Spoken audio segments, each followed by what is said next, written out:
The mother-in-law arrives home from shopping to find her son-in-law, Paddy, in a steaming rage and hurriedly packing his suitcase. "What happened, Paddy?" she asks anxiously. "What happened? I'll tell you what happened. I sent an email to my wife telling her I was coming home today from my fishing trip. I get home, and guess what I found? Your daughter, my wife Jean, with Joe Murphy in our marital bed. This is unforgivable. The end of our marriage. I'm done. I'm leaving forever." "Ah, now calm down, Paddy," says his mother-in-law. "There is something very odd going on here. Jean would never do such a thing. There must be a simple explanation. I'll go speak to her immediately and find out what happened." Moments later, the mother-in-law comes back with a big smile. "Paddy there, I told you it must be a simple explanation. She never got your email." A young woman leaned in close to an old man at the bar. "Come on, sir, just give it a try," she teased. The old man shook his head. "No, sweetheart, I just don't think I can do it." She smiled playfully. "Oh, come on, just one little attempt. I know you've got it in you." Finally, the old man sighed, stood up, and gave it everything he had. An hour later, she lay there, exhausted, catching her breath. "Wow, you had me fooled. You said you couldn't do it." The old man wiped his forehead and grinned. "Oh, I was talking about paying for it." One night, a guy was walking home when he saw a drunk man on his hands and knees under a streetlight, searching for something. Being a good Samaritan, he asked, "Hey, buddy, what are you looking for?" The drunk slurred, "I tripped and my Rolex fell off." Feeling bad for him, the man got down and started searching too. After 10 minutes of finding nothing, he asked, "Are you sure you lost it here?" The drunk shook his head and pointed down the street. "Oh no, I tripped way over there." Confused, the man asked, "Then why are we looking here?" The drunk grinned, "Because the light's better here." After his checkup, the doctor smiled at the elderly man and said, "Well, you seem to be in great shape. Any health concerns on your mind?" "Actually, yes, Doc," the old man replied. "Every time I make love to my wife, after the first round, I'm hot and sweaty. But after the second time, I'm freezing and shivering. What's up with that?" Curious, the doctor decided to examine his wife as well. After finishing, he reassured her, "You're in perfect health. Do you have any concerns or questions for me?" She shook her head. "Nope, I'm all good." The doctor scratched his head. "Well, your husband mentioned something odd. He says after the first time you make love, he's burning up, but after the second time, he's shivering like it's winter. Any idea why?" The elderly lady rolled her eyes and chuckled. "Oh, that silly old man. That's because the first time is in August, and the second time is in January." An old man was a witness in a burglary case. The defense lawyer asked Sam, "Did you see my client commit this burglary?" "Yes," said Sam. "I saw him plainly take the goods." The lawyer asked Sam again, "Sam, this happened at night. Are you sure you saw my client commit this crime?" "Yes," says Sam. "I saw him do it." Then the lawyer asked Sam, "Sam, listen, you're an 80-year-old and your eyesight is probably bad. Just how far can you see at night?" Sam says, "I can see the moon. How far is that?" A college professor reminds her students about the big final exam. "Class, I won't accept any excuses for missing tomorrow's test. The only exceptions are a serious personal injury, a major illness, or a death in your immediate family. That's it. No other excuses."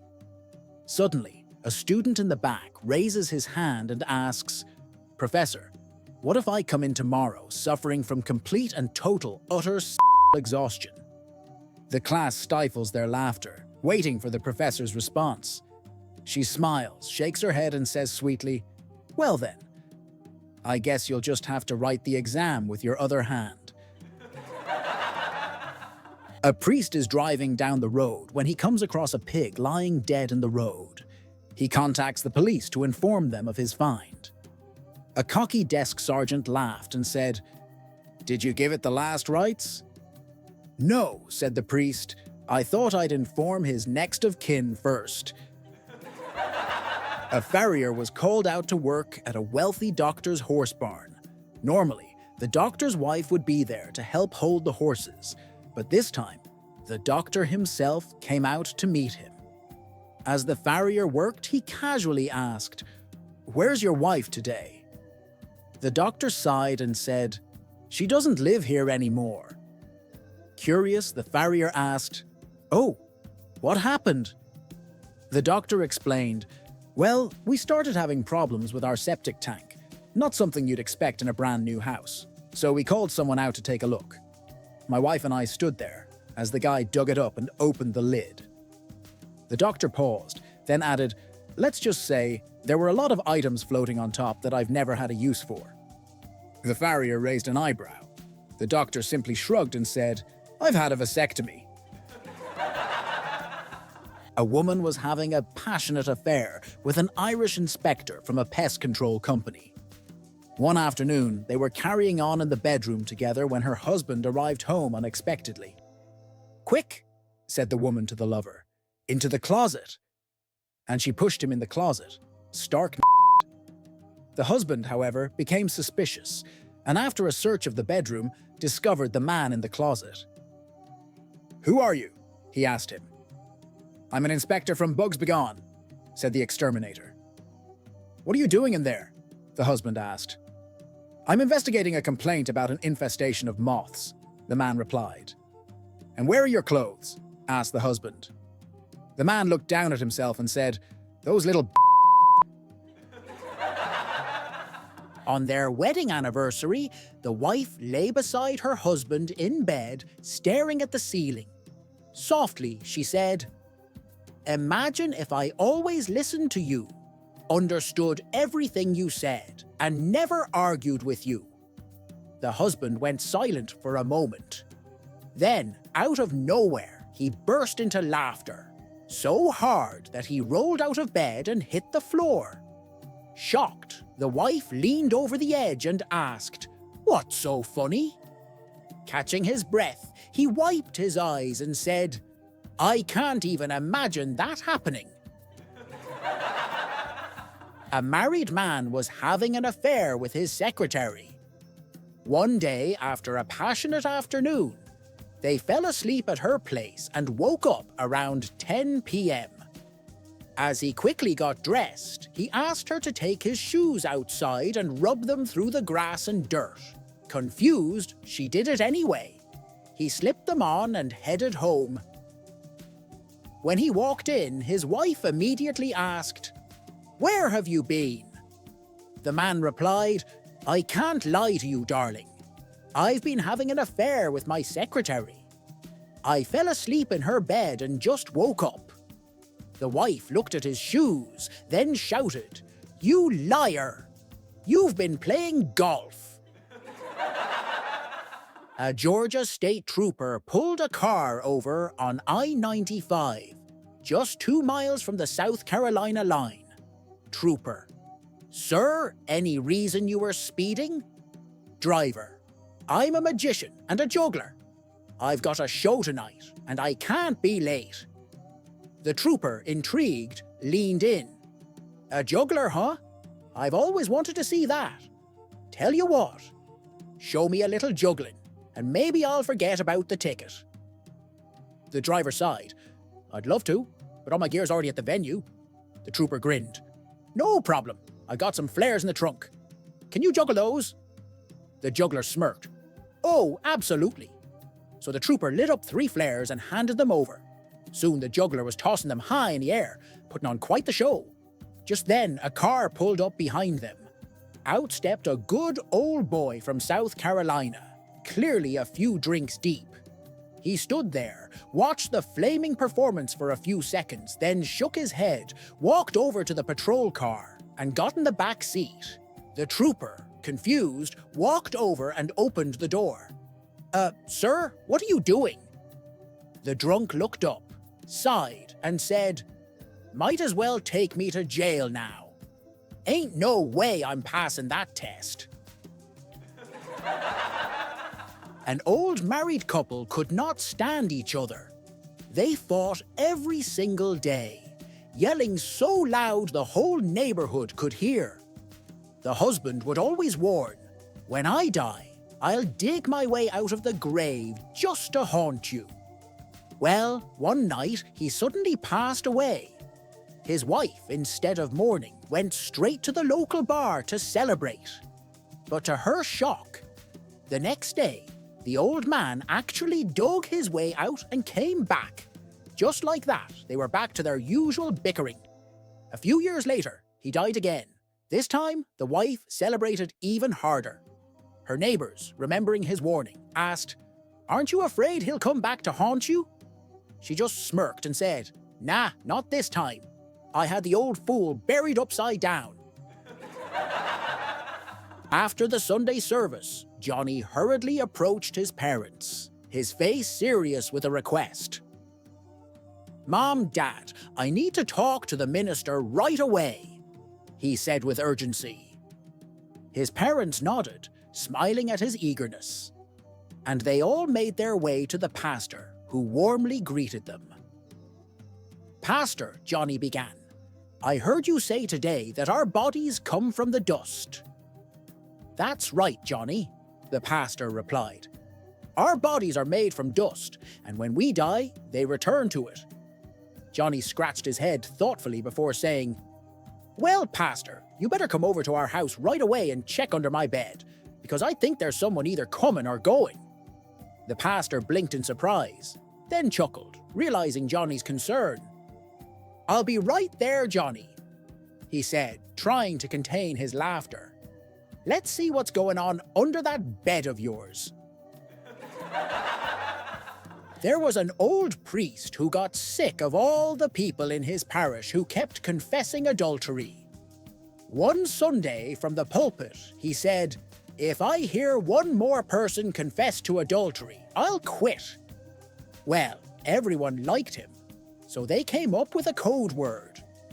Someone had committed adultery would say they had fallen.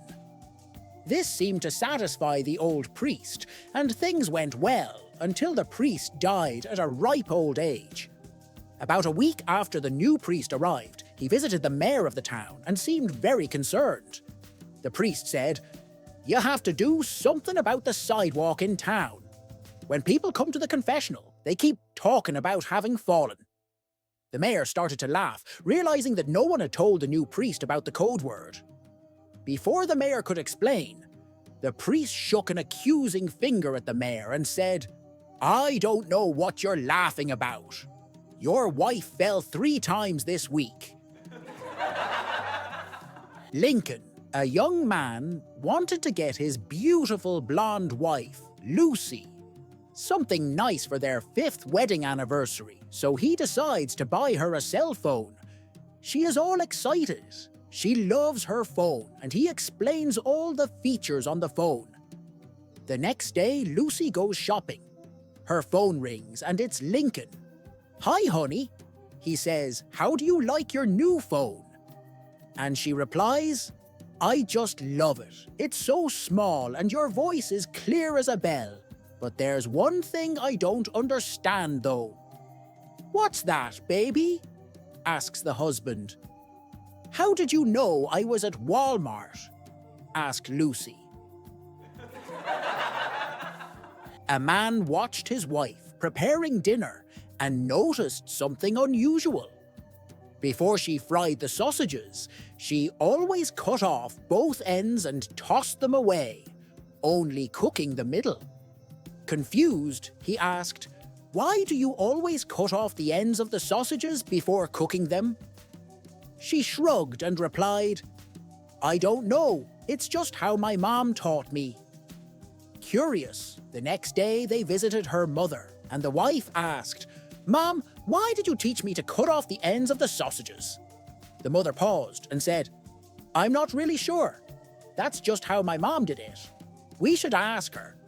So the two of them went to the grandmother, and the wife asked, "Grandma, why do we always cut off the ends of the sausages before frying them?" The grandmother smiled and said, "Well, that's just the way my mom taught me. I never really thought about it. We should ask her." Determined to find the answer, the three women travelled to the great-grandmother at her retirement home. After explaining the situation, the great-granddaughter asked, "Great-grandma, why did you teach us to cut off the ends of the sausages?" The elderly woman looked surprised and replied, "You're still doing that. I only did it because my pan was too small to fit the whole sausage." A guy walks into a bar and says to the bartender, "See that glass at the end of the bar? I bet you $100 I can pee in it from here." The bartender laughs and says, "You're on." The guy steps back and starts peeing, but completely misses the glass. He's spraying everywhere, on the bar, on the floor, even on the bartender himself. The bartender bursts out laughing. "Ha! You owe me $100. The guy shrugs, walks over to a guy at the pool table. They laugh and some cash exchanges hands. When he comes back, he hands the bartender $100. Curious, the bartender asks, "What was that about?" The guy grins. "Oh, I just bet that dude $1,000 that I could pee all over your bar, even on you, and you'd still be smiling when I was done." A man is dining in a fancy restaurant and there is a gorgeous redhead sitting at the next table. He has been checking her out since he sat down, but lacks the nerve to talk with her. Suddenly she sneezes, and her glass eye comes flying out of its socket towards the man. He reflexively reaches out, grabs it out of the air, and hands it back. "Oh my, I am so sorry," the woman says as she pops her eye back in place. "Let me buy your dinner to make it up to you," she says. They enjoy a wonderful dinner together, and afterwards they go to the theatre, followed by drinks. They talk, they laugh. She shares her deepest dreams, and he shares his. She listens. After paying for everything, she asks him if he would like to come to her place for a nightcap and stay for breakfast. They had a wonderful, wonderful time. The next morning, she cooks a gourmet meal with all the trimmings. The guy is amazed. Everything had been so incredible. "You know," he said, "you are the perfect woman. Are you this nice to every guy you meet?" "No," she replies. "You just happened to catch my eye." A champion jockey was preparing for a crucial race on a new horse when the trainer pulled him aside.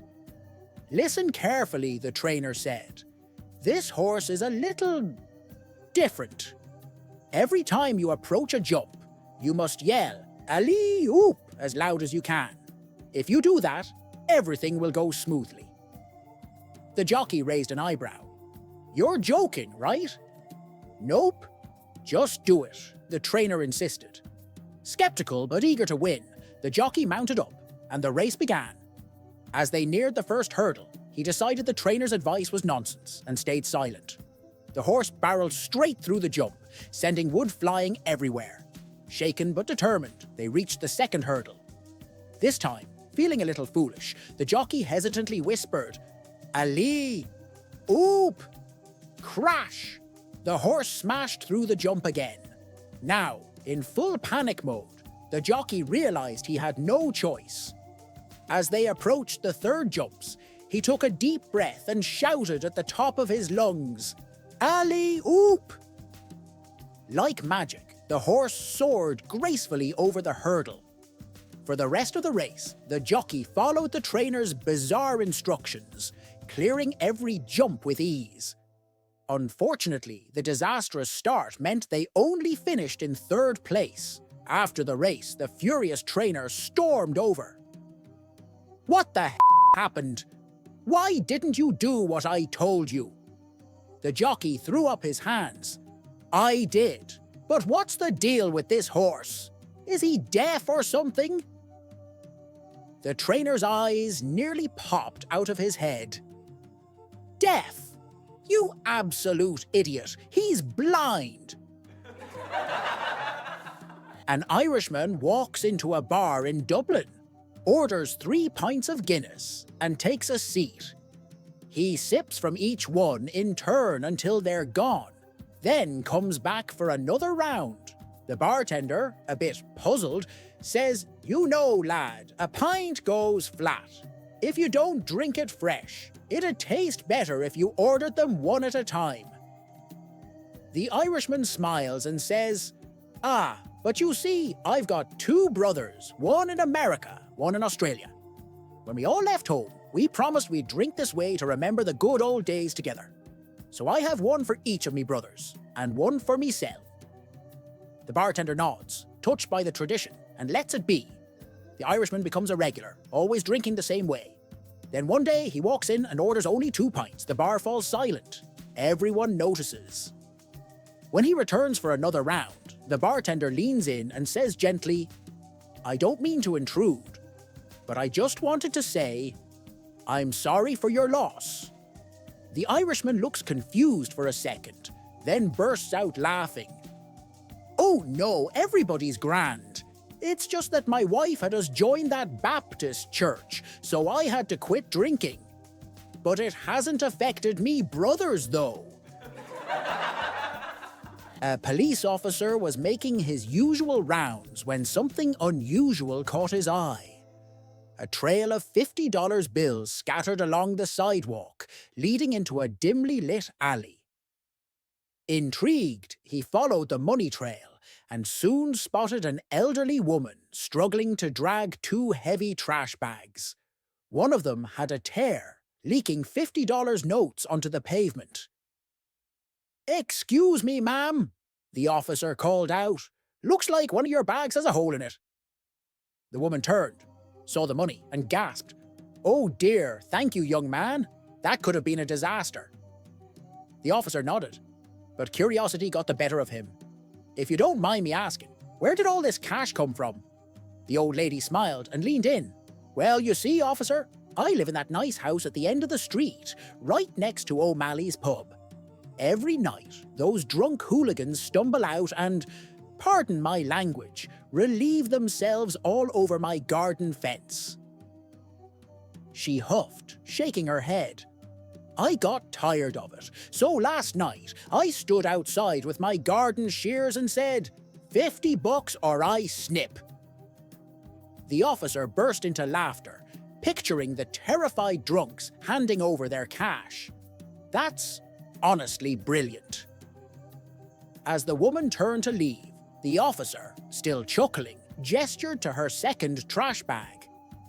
"So, is that one full of money too?" The old lady gave him a sly smile.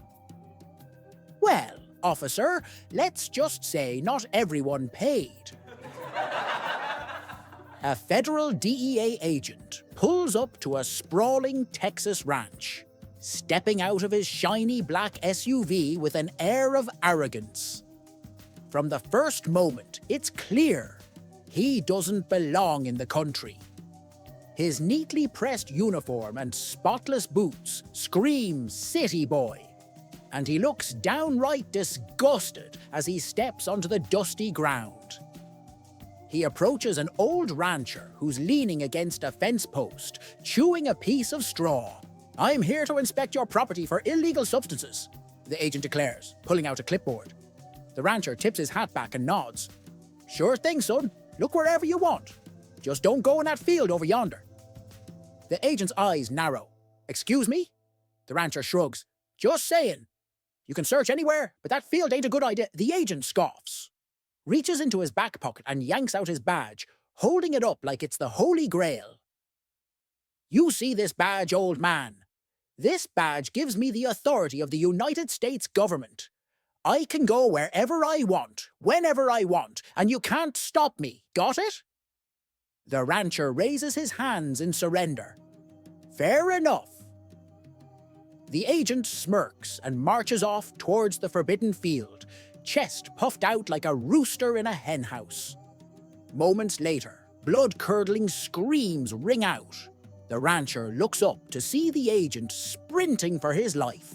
A massive, snorting Santa Gertrudis bull, hot on his heels. The ground shakes with every stomp of the beast's hooves, closing the distance fast. The rancher tosses down his tools, rushes to the fence and cups his hands around his mouth. "Your badge! Show him your badge!" 3 women arrive at the gates of heaven, where St. Peter greets them with a simple rule. "Welcome to heaven. There's just one thing. Do not step on the ducks." As they enter, they realize the place is full of ducks. No matter how hard they try, the first woman accidentally steps on one. Quack! St. Peter appears immediately, dragging along the ugliest man she's ever seen. "Your punishment? Spending eternity chained to this man." The second woman is extra careful, but still ends up stepping on a duck the next day. St. Peter shows up again, this time with another extremely unattractive man. Same rule applies. The third woman, now terrified, tiptoes everywhere, determined not to make the same mistake. She spends months avoiding ducks like a pro. Then one day, St. Peter arrives. This time with the most handsome man she has ever seen. Without a word, he chains them together. Overjoyed, she turns to the man and says, "I have no idea what I did to deserve this." The handsome man sighs and replies, "I don't know about you, but I stepped on a duck." "Mom! Mom! I have to tell you something amazing that happened today." "What is it, sweetheart?"